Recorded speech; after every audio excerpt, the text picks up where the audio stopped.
നമുക്ക് big boss outfit check ചെയ്യാം. അങ്ങനെ ഇവളും അതിനകത്ത് കയറി എന്നുള്ള big ബോസിനകത്ത്. So this is my makeup. This is my hair.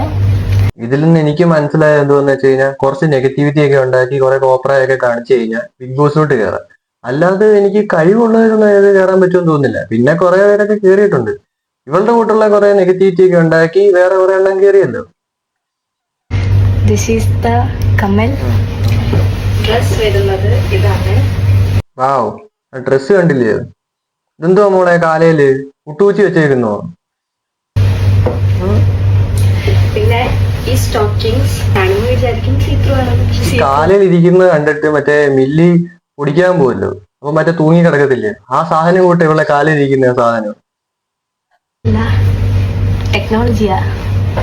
ടെക്നോളജിയാ കൊള്ളാം. ചെരുപ്പ്.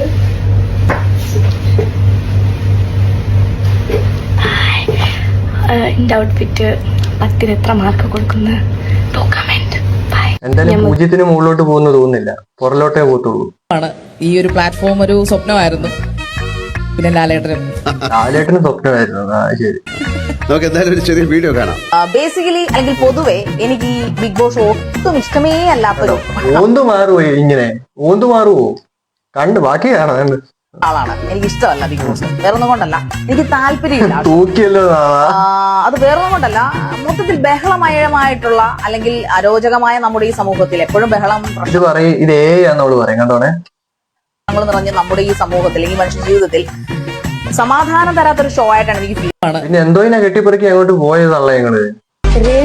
ഫ്ലവർ അല്ലടാ, ഫയറാണ്. ഫയറല്ലടാ, പയറാടാ. താഴില്ലടാ. താഴാനായിട്ട് സമയം കിട്ടിട്ട് വേണ്ട, 24 മണിക്കൂർ എയറിലല്ലയോ, പിന്നെ എങ്ങനെ താഴാനാ?